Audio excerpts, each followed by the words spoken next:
C'est écrit au début, c'est intéressant de voir la première parole qui a été adressée par Akadosh Baruch Hu au premier juif. Et pour mieux comprendre Lech Lecha, Rashi dit Lech Lecha, il est au tout début de la paracha, Lech Lecha, Lehana'atra ou le Tovatra, pour ton plaisir et pour ton bien. Alors ça, c'est en pleine contradiction à ce qu'on avait vu avant dans la paracha, surtout avant, avec la tour de Babel. Parce que le scénario ou la situation que la Torah nous a présentée, la tour de Babel, c'est que le Midrash dit que quand ils étaient en train de construire la tour, s'il y avait une brique qui transportait, qui a tombé et qui s'est brisée, tout le monde s'est assis et ils se sont mis en deuil. Une brique s'est brisée, tout le monde s'est assis, tout le monde a pleuré. Tandis que si un des ouvriers était tombé et s'est tué, on continue comme si rien ne s'est passé. Non, ça c'est intéressant parce que ça, c'est une bonne réflexion, c'est une bonne description des sociétés totalitaires, comme on dit en français. Totalitaire. Quand on parle dans ces sociétés, le bon de l'humanité, le bon de la société, comme c'est écrit, Naseh lanu Shem, on va se construire un truc, une réputation pour nous. Et on parle de toutes ces grandes, comme on dit en France, liberté, égalité, fraternité, tout ça, c'est très beau, c'est très noble. En attendant, dans ces sociétés totalitaires, l'individu, on s'en fout. Regardez ce qui se passe en Chine, c'est vraiment atroce. Quand ils veulent imposer le truc pour le Covid, tout ça, ils s'en foutent des individus. Et la première parole qui a été dite par Akadosh Baruch Hu au premier juif, on voit tout à fait le contraire. Je veux que tu vas entamer un chemin. Pourquoi? Pas pour le bon de l'humanité. Pas pour mon bien. Pas pour moi. Pour toi. Pour ton plaisir. Pour ton bien. Et c'est écrit pas seulement ça, c'est écrit à la fin du verset. Tu vas quitter le pays de ton père, tu vas quitter ta ville, tout ça. El haaretz asher areka. Et tu vas arriver au pays que je vais te montrer. Alors, le sujet, je vais te montrer, on pense quand on lit une lecture superficielle que le sujet, je vais te montrer la terre. Mais c'est faux. Parce que si on lit en hébreu, si c'était le sujet, si la terre d'Israël était le sujet, El haaretz asher are ota elecha. El haaretz asher are ota. On ne dit pas El haaretz asher areka. Quand on lit Asher Areka, le sujet, c'est pas la terre d'Israël, c'est lui. Tu vas aller dans un endroit où toi-même, tu vas être mis en relief. Toi, tu vas, comment on dit, tu vas effleurer une effleuraison. Hein? Tu vas, comment on dit, tu vas blossom. Tu vas aller dans un endroit où toi-même, tu vas te développer. Et le vrai toi va vraiment pouvoir sortir. Le sujet, c'est ça. Ça, c'est le sujet. Que Akadosh pourrait intéresser que nous, les dons particuliers qu'il nous a donnés à chaque individu, on va arriver à les mettre, on va arriver à, comment on dit en français, les matzot otam, en hébreu on dit les matzot. Comment on dit les matzot en français? Hein?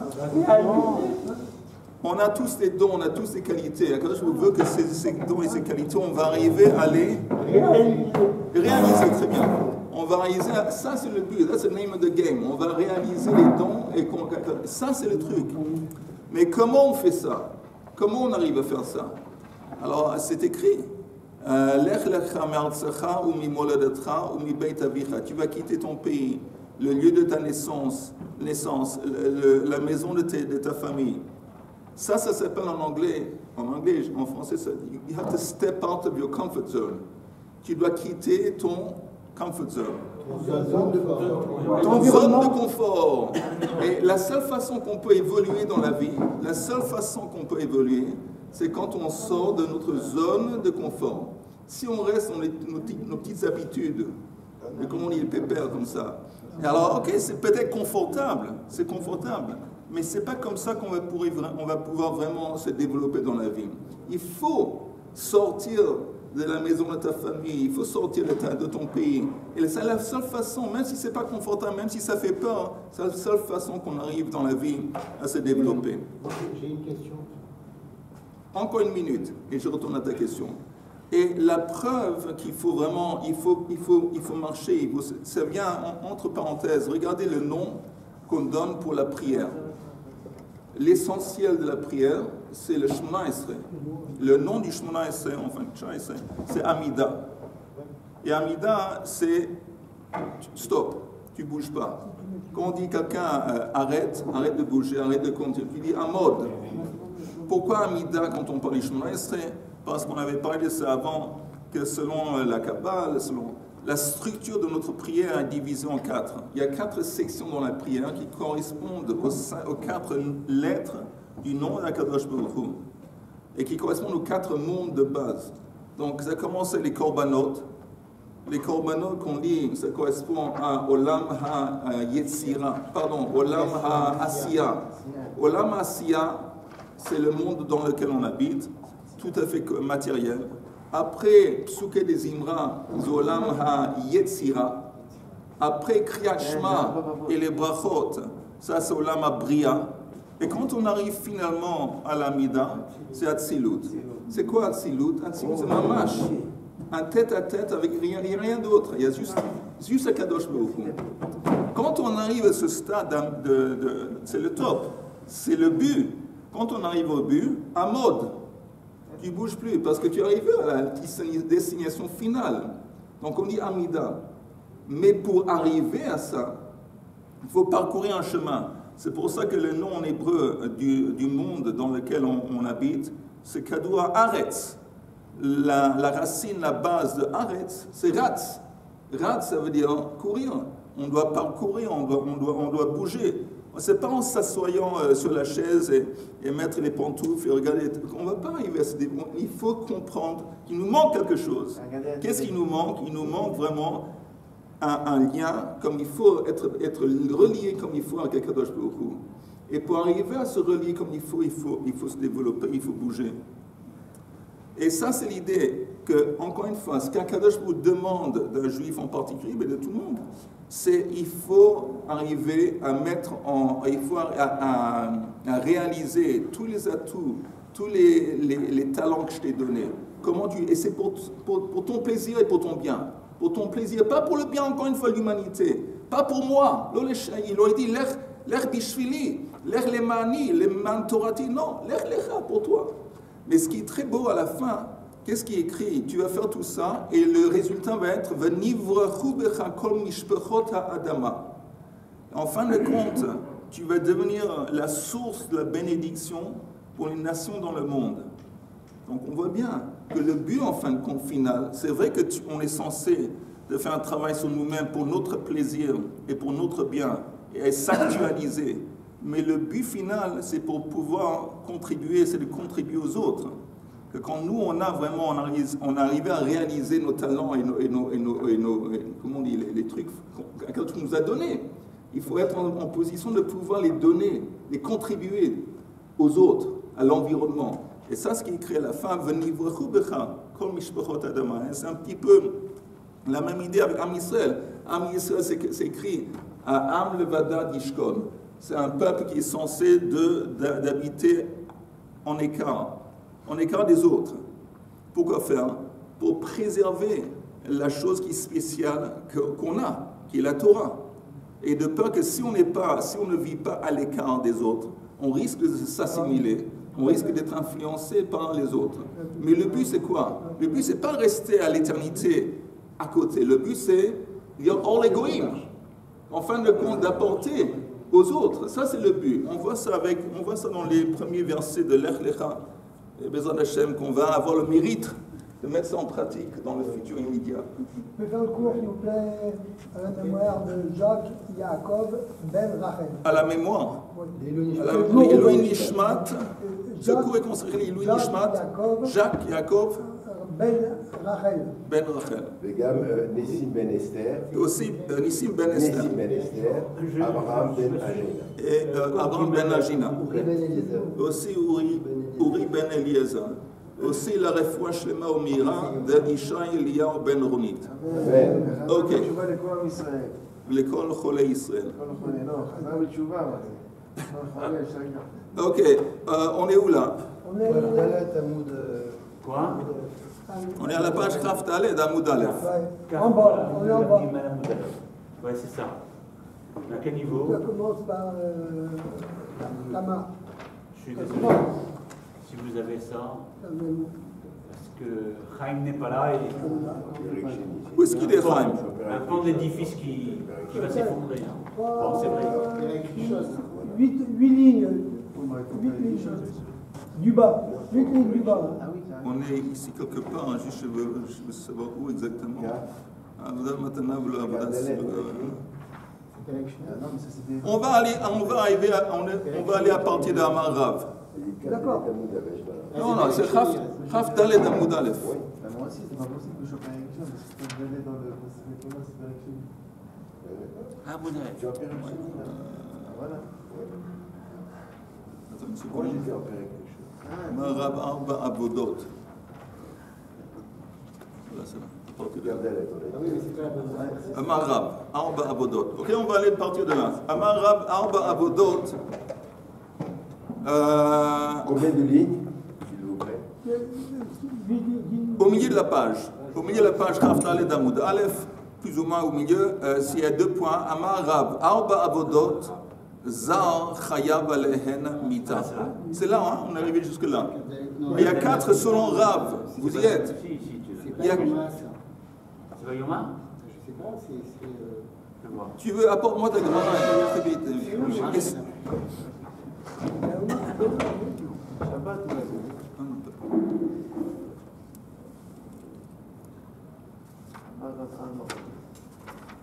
Non, Amar Rav. C'est à partir de... Rav Yonatan. À partir de là où il y a mon doigt. Ok, Amar Rav, Arba Avodot, Zar Chayav Alen Mita. Zrika Vehaktara, Venisuch Hamayim, Venisuch Hayain.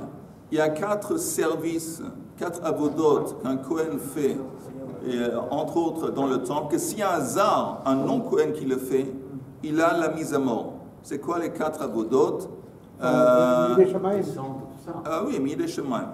Il faut préciser, comme tu dis. Zrika, c'est jeter le sang, l'acte de jeter le sang sur le misbéach. Encore une fois, s'il y a un Zar qui le fait, Chayav Mita. Haktara, c'est brûler ce qu'on est censé de brûler sur le misbéach, les morceaux de l'offrande. Nisur Hamaim, c'est de verser l'eau sur le misbéach qu'on fait pendant Chag HaSukkot.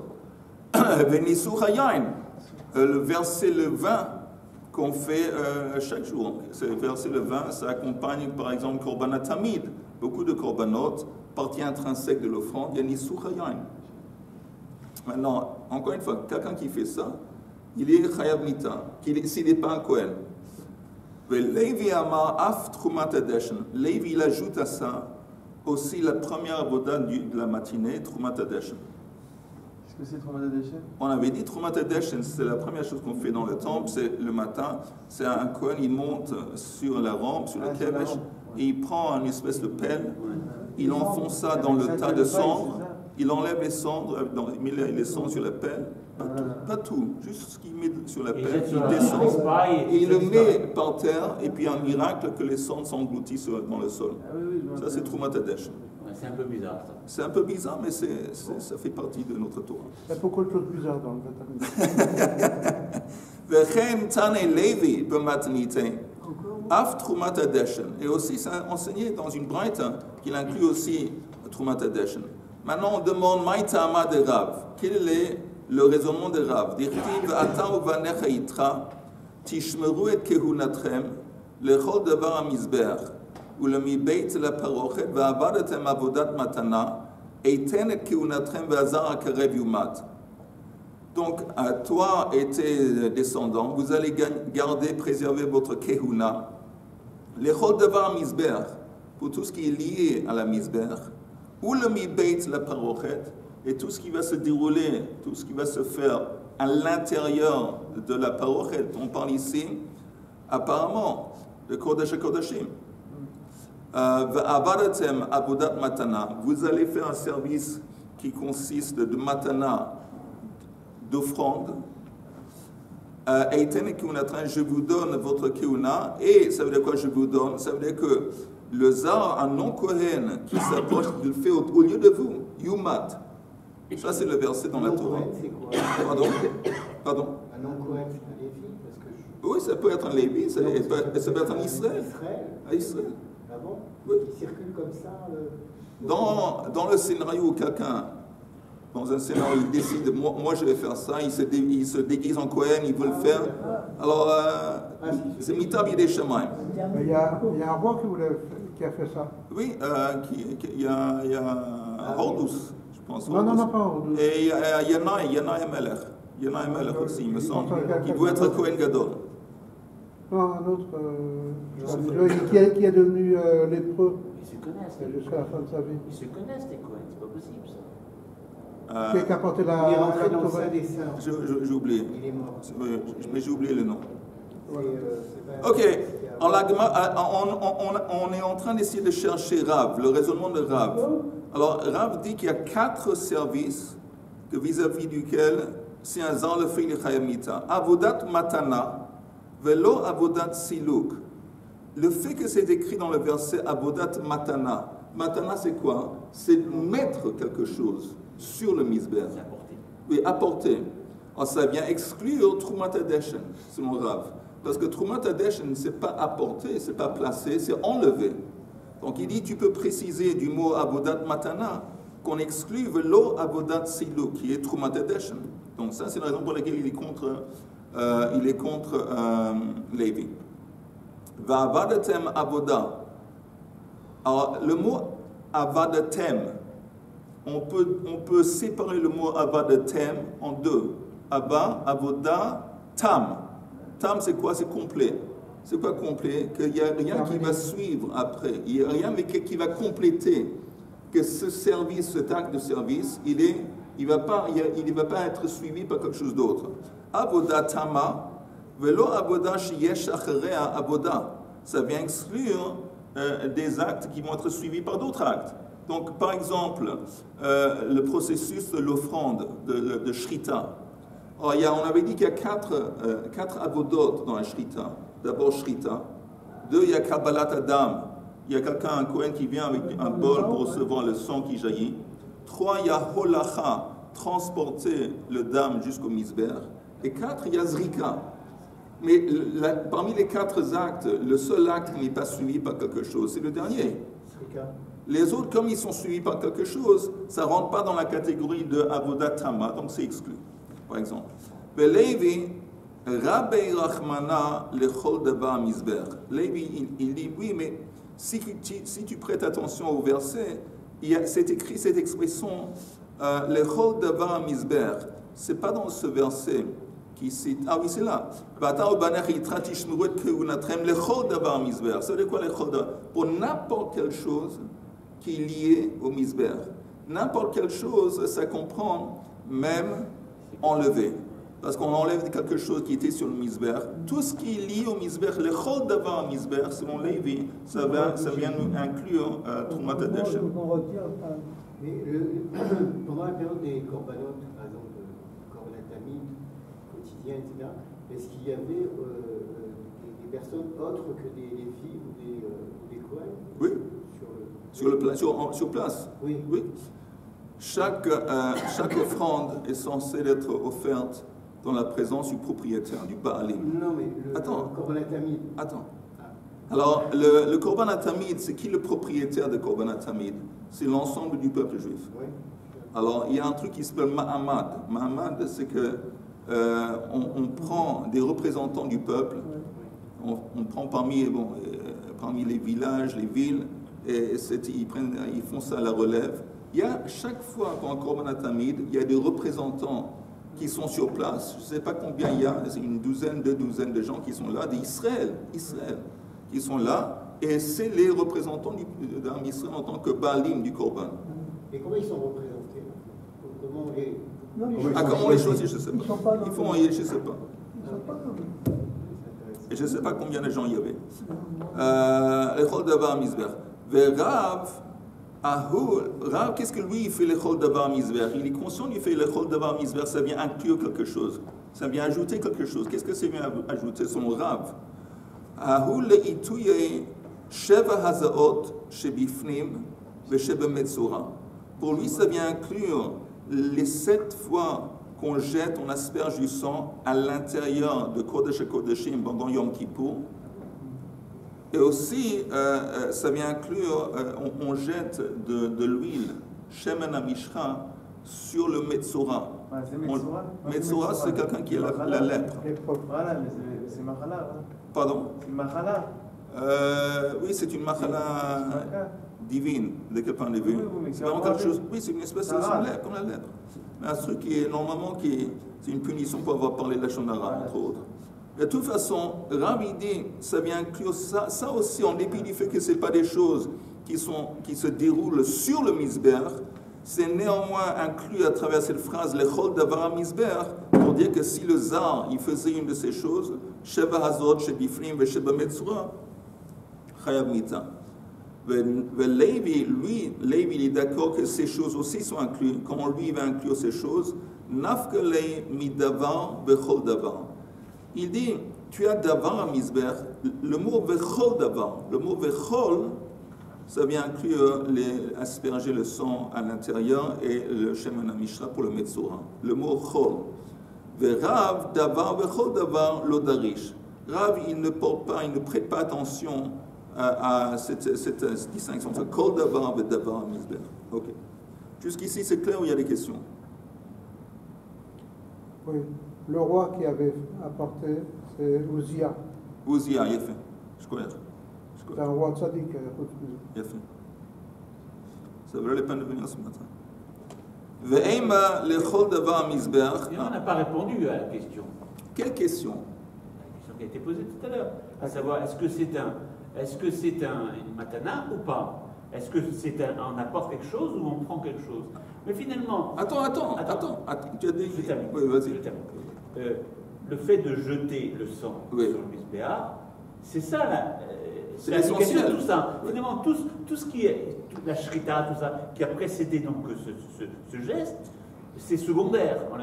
On répète. Mais tu es d'accord avec moi? Finalement, le fait de jeter englobe l'ensemble des actes. À part une chose, à part jeter le sang, le but final, c'est aussi haktara, c'est de brûler les éléments de l'offrande qui sont censés être brûlés sur le Mizbeach. Ça aussi, c'est le but. Alors, il faut préciser alors. Alors, c'est précisé. Alors, je répète. Il dit, Rav, qu'un zar qui va être mérité la mise à mort, c'est seulement quand il fait un acte qui n'est pas suivi par un autre. Ça veut dire en quelque sorte, c'est la complétion, on dit, c'est la destination finale, c'est l'étape finale. Par exemple, jeter le sang. Par exemple, brûler les morceaux de l'offrande sur le Mizbeach. Par exemple, verser l'eau et verser le vin. Ça, c'est pas suivi par quelque chose. Ça veut dire que c'est le but. Okay? C'est ce qu'il dit. Maintenant, tout le monde est d'accord avec ça.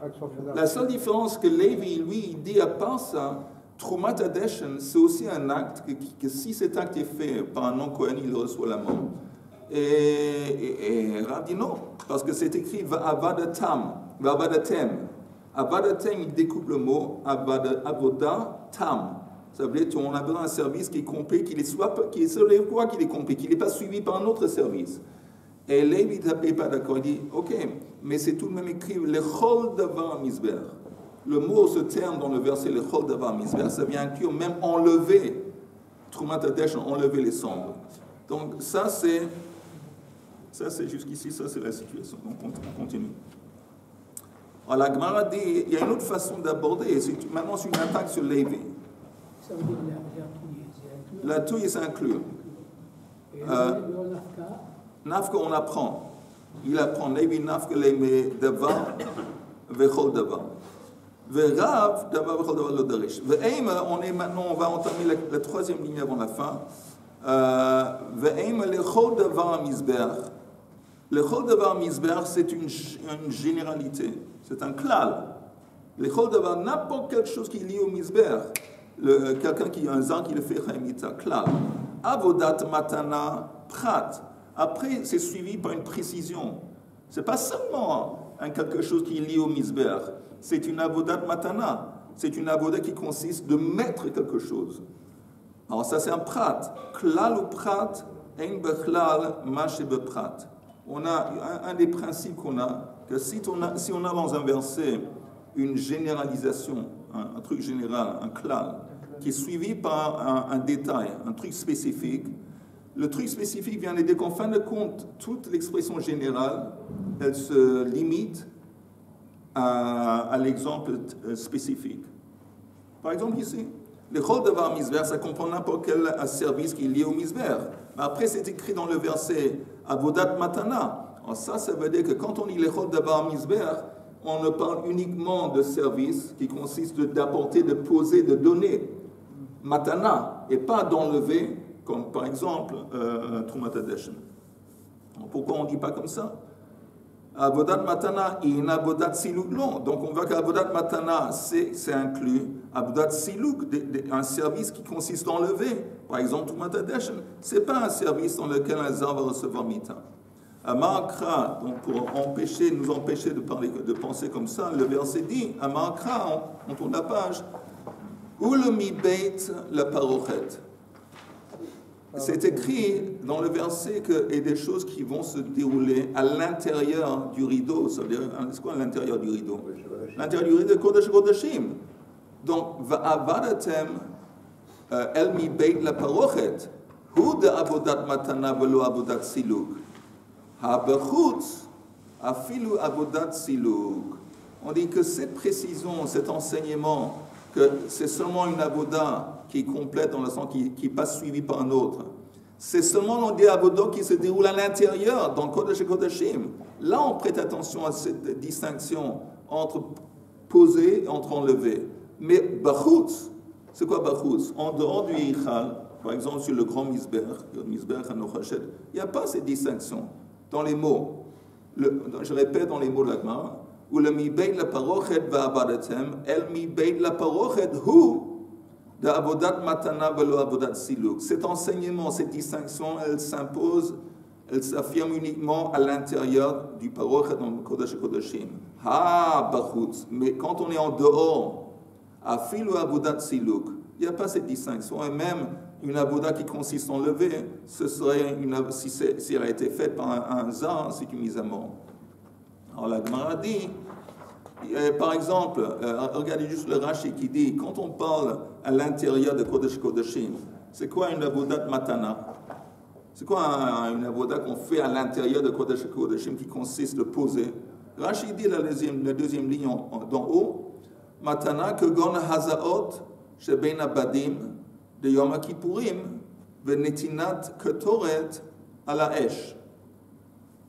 Jeter le sang en face du Aaron, que le Kohen fait 7 reprises, ça, c'est une avoda qui n'est pas suivie par quelque chose d'autre. Verser la ketoret sur les braises, qui fait aussi dans le Kodesh, c'est pas suivi par quelque chose. Ça, c'est une avoda de matana. Et regardez le prochain Rashi, velo avoda de siluk, ça vient exclure un service qui consiste en lever, que gon, hotsaat kaf ou marta. Par exemple, on sait que le Kohen, plus tard, il doit enlever la pelle sur laquelle se trouvent les braises. Kohen gadol machnis sham le ketoret yom kippur, il va menir ben abadim, va achakach choser v'motzian. Plus tard, il va devoir les enlever pendant yom kippur. Ça s'appelle la avodat siluk. Ça, c'est un acte, si cet acte a été fait par hasard, il n'y a pas de chiyuvnita. Donc tout ça, je veux bien, cet enseignement, avodat matana et pas siluk, à l'intérieur, mais pas à l'extérieur. Est-ce que c'est clair? Oui. Ben oui. Ben oui. C'est-à-dire qu'il ne risque pas la peine de mort. Un zar. Ouais, voilà. Seulement s'il a jeté sur l'intérieur du rideau. Voilà. Seulement s'il a fait un travail qui consiste de poser, de placer. Et ça c'est déroulé à l'intérieur. Et pourquoi on dit à l'intérieur? Parce que c'est écrit dans le verset où le mi-beit la parochet. Le mi-beit la parochet, c'est quelque chose qui se déroule dedans. Mais pourquoi il dit à l'intérieur du rideau? C'est la Torah qui dit ça. D'autres expressions plus claires.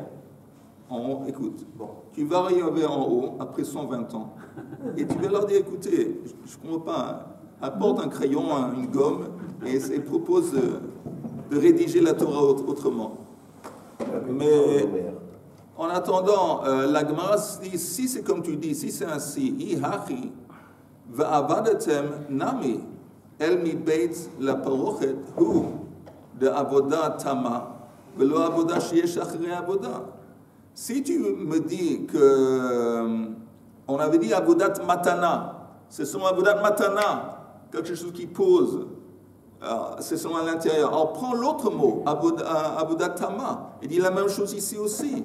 Et si c'est en dehors de Kodesh et Kodashim, même si c'est un acte qui n'est pas suivi par un autre acte, je m'excuse, même si c'est un acte qui est suivi par un autre acte, néanmoins il n'y a pas de problème, parce que quand on dit avodat tama, dit la même chose que tu as dit pour avodat matana. C'est seulement un terme qui s'impose à l'intérieur dans Kodesh et Kodashim, et pas en dehors. C'est ce que la Gemara dit. Et la réponse est va'avadatem. Il y a un vav dans va'avadatem. On avait dit avadatem encore une fois, c'est l'idée d'avodat tama. Mais il y a un vav. Hadar arvei kra. Le verset à cause du vav achibur, il dit va'avadatem, ça relie. C'est relié au tout début. C'est quoi au tout début? Ce qu'on avait dit au début, c'est pas lié à l'ifnim. C'est pas lié à ce terme ou le mi beit la parochet.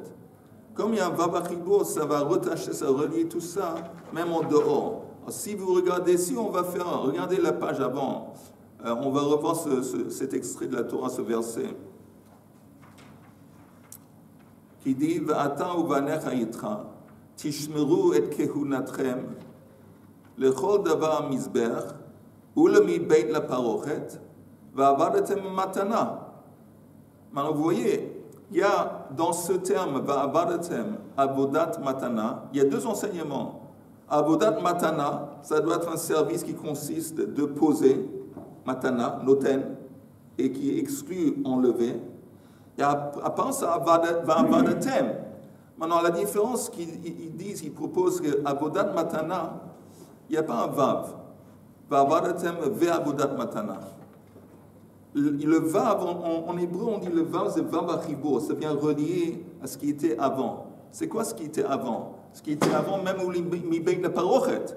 Donc, va'avadatem, cette distinction qu'on fait entre une avoda qui complète, qui est la dernière étape, et les autres qui précèdent, ça s'applique même en dehors de Kodesh et Kodashim. Tandis que avodat matana, l'acte qui consiste à poser, pas d'enlever, ça c'est un acte qui s'impose uniquement à l'intérieur et ce n'est pas un acte qui s'applique à l'extérieur. J'ai un problème. Il y a des questions, oui, vas-y. Vous dites Avatem de Vava Chidour. Oui. Et si c'était Vav Haïpour? C'est quoi Vav Haïpour? C'est-à-dire qu'il transforme le passé en futur et inversement. Parce qu'en fait, tous les verbes du même passage qui sont au futur, sauf celui-là. Avatem, c'est du passé. Vavatem, c'est le verbe converti, qui transforme le futur. Oui, mais ici, apparemment, la façon qu'ils abordent ce verbe, ce qui va s'entendre, le verbe ribon. Regardez le Rashi. Regardons le Rashi ensemble. Qui dit Va'avadatem, où on était avant? Va'avadatem hadar arbe. Vous voyez le Rashi? Va'avadatem hadar arbe, le inyan avodat tama, chez havav mosif le inyan rishon. Rashi dit que le vav, il vient rajouter ce qui s'est déroulé au début. Mais il dit, mais avodat matana, il n'y a pas un vav. L'omi hadar, elle a mi beit la parochet. Donc c'est seulement quelque chose qui s'applique. Le mi beit la parochet à l'intérieur de l'ekame, parce qu'avant avodat matana, lo ktiv bei vav. Il n'y a pas un vav. tous les autres verbes du passage qui sont au futur, sauf celui-là. Mais ici on parle, un vav, c'est pas seulement un vav haïpour. Je dis un vav aussi, il a un autre sens, il a un autre. D'accord, mais vav achibur. c'est la première fois que j'entends qu'il peut avoir les deux sens. Il y a deux, Gam Ridbour et Gam Yipur. Apparemment. il y a deux périodes. Il dit Matana. D'accord. C'est placer des morceaux sur Oui. le Libéa. Oui. Et ici, on parle Matana, c'est dans le Kodesh HaKodashim. Pourquoi on dit Kodesh Kodashim? Parce que c'est écrit Velifnim Amizbeach. Velifnim, c'est écrit dans le verset. Le mibait le parochet. Le mibait le parochet. Il y a deux utilisations de ce terme-là, Matana. Ouais. Il y a deux périodes. Non. Matana, c'est quoi Matana? C'est un acte qui consiste de noten, netina, de poser. Maintenant, et on est là. Ça ne parle pas seulement que sur le Mizbeach.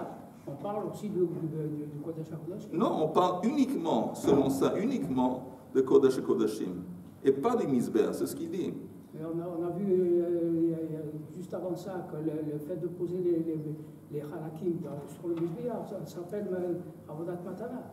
Alors encore une fois, ce qu'on vient de voir maintenant, c'était une tentative d'attaquer Lévi, et c'est Lévi qui se défend. Parce que, je répète, c'est Rav qui dit, c'est une marloquette entre Rav et Lévi.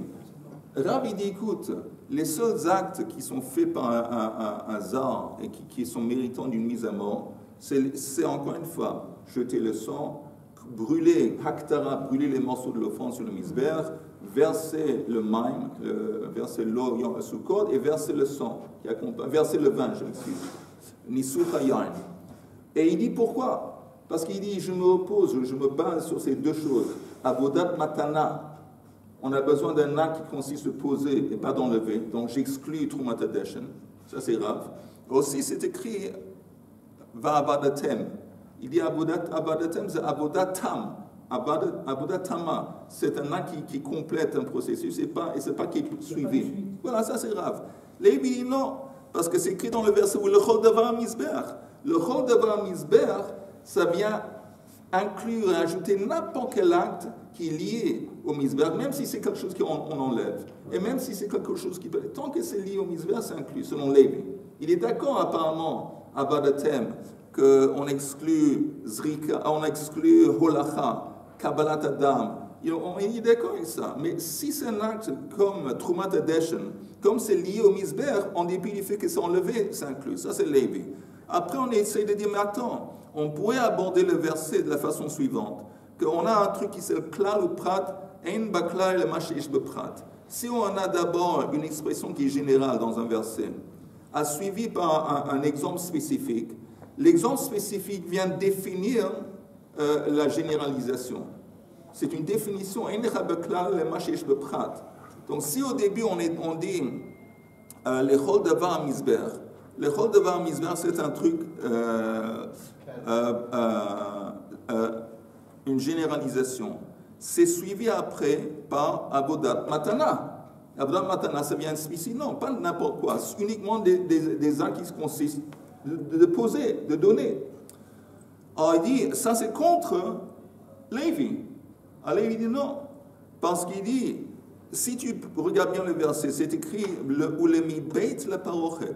Parce que ces deux termes dans le verset, ils viennent après le mi beit le parochet. Ou le mi beit le parochet va'avadatem avodat matana.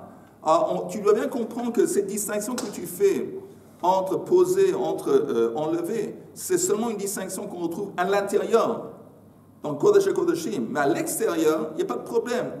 N'importe quel acte qui est lié au misber, si un zar le fait, il est chayav mita. Alors la Gemara ici, c'est comme ça. Utilise aussi ce que tu viens de dire pour Va'avadatem. Va'avadatem, on dit que pour Avodatama, ça doit être un service qui est complet et qui peut être suivi par un autre. On dit que c'est aussi un enseignement qui s'applique uniquement à l'intérieur. On dit non. Parce qu'ici, un Va'avachibur, Va'avadatem, ça relie à ce qui était avant ou le mi-beit la parochet, pour dire que ça s'applique même à des actes qui se trouvent en dehors. Oui, vas-y. Oui, non, pourquoi toute cette discussion en fait? Puisqu'on sait que tout avoda, à mon sens, hein, peut-être que je me trompe, mais tout avoda au sein du temple est effectué par les Kohanim. Oui, c'est vrai. Alors pourquoi hasard maintenant? Non, mais la question est, On s'est interdit, on est tous d'accord que Non, c'est d'abord, interdit. non, c'est pas vrai. Ah, La shrita, Oui, la shrita, non. On est tous d'accord, à part la shrita, qu'un acte qui est fait, un service, une aboda qui est fait par un non-Kohen, c'est interdit. Mais la question est, il y a un autre concept qui s'appelle mise à mort, minashamayim, mitab yedei shamayim, c'est pas la rigolade. Alors sur quels actes est-ce que si un non-Kohen le fait, il reçoit une mitab yedei shamayim? Alors là, sur ça, on est en train de discuter. Ok, on continue un petit peu. On va entamer. By Rav. Rav demande la question. Vous savez quoi? Au lieu de commencer une nouvelle sugia très vite, encore une petite idée sur la paracha très vite, vous savez que c'est intéressant que le nom qui a été donné à Abraham et à Sarah, le nouveau nom qui leur a été donné dans le contexte de Brit Mila. Pensez De Brit Mila. À la fin de l'Ech Lecha, quand on parle de Brit Mila, là on parle aussi du fait que quelqu'un vous dit, tu sais quoi, dorénavant tu n'es plus Abraham, tu deviens Abraham. Il dit à Sarah, tu sais quoi, non, maintenant ta femme Sarah, c'est dorénavant Sarah. Mais qu'est-ce qui se passe en fin de compte? Il s'avère qu'à tous les deux, ils ont reçu un hey. Abraham, Sarah. Et on dit que, il y a un mirage qui dit qu'on a pris le yud de Sarah, et l'a divisé en deux fois 5, 2 hey, et de donner un hey à chacun. Mais c'est quoi la différence entre un yud et un hey? Nous, on avait dit que le yud, c'est la lettre qui est particulière à... Avant d'arriver à ça, les Chazal, ils disent qu'Akadosh pourrait créer deux mondes. Il a créé le monde à venir au Olam Haba avec Yud. Il a créé ce monde-ci avec Hey, la lettre Hey. À part ça, le Yud, c'est une lettre qui est reliée à l'homme. Parce qu'on regardait le mot Ish, la lettre unique à Ish, c'est Yud. La lettre féminine qui est spéciale et unique à la femme, c'est Hey. Donc ça veut dire en quelque sorte que Hey qui est relié à ce monde-ci, c'est un trait féminin, tandis que le Yud c'est un trait masculin. Maintenant, pourquoi c'est relié maintenant le fait qu'ils ont tous les deux reçu un Hey? Le Maharal il dit comme ça, il dit si tu regardes la lettre Hey, ça consiste de deux lettres. Ça consiste d'un Daled, à l'intérieur du Daled il y a un Yud. Maintenant, le Daled, comme ça le Maharal il dit, le Daled, c'est une lettre qui représente la matérialité dans ce monde, le monde physique. De quel point de vue? Il y a 4 éléments qui sont uniques au monde physique. Il y a les 4 nord, sud, est choses, il y a les 4 directions des choses. Il y a en haut et en bas, ça c'est l'épaisseur, disons, ça c'est 2. Troisième chose unique, c'est le temps. Et quatrième chose unique à un monde matériel, c'est l'endroit. L'espace, merci. Alors ça, c'est pour ça qu'il dit le Maharal, le 4, c'est unique au monde matériel de ce monde. Mais le Yud, on avait bien dit que le Yud, ça fait partie du monde spirituel, qui est le monde à venir. Pourquoi le Yud a été choisi pour le monde à venir? Parce que parmi toutes les lettres, c'est la lettre le moins matériel. Il y a le moins, il y a justement un Yud, c'est tout petit. Ok? Maintenant, c'est quoi un Hey? Un Hey, on retrouve que dans le monde matériel, il y a le Yud. Ça, c'est l'idée du Hey. Maintenant, Brit Mila, encore une fois, c'est la sanctification du monde physique. On met un Yud à l'intérieur du Dalet. Ça, c'est le Hey. Et c'est pour ça, justement, c'est pour ça que c'est un trait féminin, le Hey. Pourquoi? Parce que les hommes, normalement, par nature, c'est une nature masculine. Ils sont menacés par le matériel. Quand un homme il commence à s'affairer avec le monde matériel, normalement, ça menace son niveau spirituel.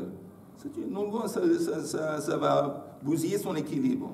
Une femme, non. Une femme, elle arrive à retrouver Avodat Hashem, à se relier, brancher à Kadosh Baruch Hu, pendant qu'elle fait la cuisine, pendant qu'elle s'occupe des enfants, pendant qu'elle fait tout ce qu'elle fait dans le matériel. Ça fait partie, c'est intrinsèque à la nature féminine, qu'elle a la capacité, en quelque sorte plus élevée que l'homme, de retrouver à Kadosh Baruch Hu, se brancher à Kadosh Baruch Hu à travers le physique. C'est pour ça que la lettre Hey, qui exprime cette idée, c'est une lettre qui est féminine. Tandis que la lettre Yud, qui est masculin, c'est l'homme, parce que lui, c'est comme Yom Kippour. Yom Kippour, c'est facile. Pourquoi c'est facile? Parce que c'est entièrement spirituel. Le moment qu'on arrive aux fêtes, il faut manger, il faut préparer, il faut aussi être... ça commence, c'est déjà un peu, c'est un manque d'équilibre. C'est pour ça qu'il dit, quand on parle de Brit Mila, l'expression, l'idée de base de Brit Mila, c'est sanctifier, pas seulement le physique, mais même l'endroit qui représente la passion, qui représente quelque chose qui, en fin de compte, on ne peut pas contrôler. Quand il y a le Brit, quand il y a une érection, alors ce n'est pas quelque chose qu'on peut contrôler, ça marche tout seul. Ce n'est pas comme quand on mange. Quand on mange, nous on peut tout de même contrôler si on va manger, combien on va manger. Ça c'est vraiment dans notre corps un truc qu'on n'avait pas contrôlé, c'est vraiment la passion la plus disons chose. Même là, Kadosh Baruch Hu veut que l'alliance entre lui et nous et sanctification du physique va s'exprimer. Et c'est pour ça justement que dans le contexte de Brit Mila, aussi bien Abraham que Sarah, ils ont reçu un Hey qui a été ajouté à leur nom.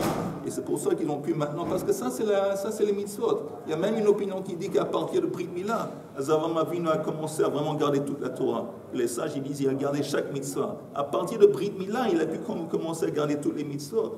Parce que justement il a eu le Hey. Ok. Messieurs, bonne journée.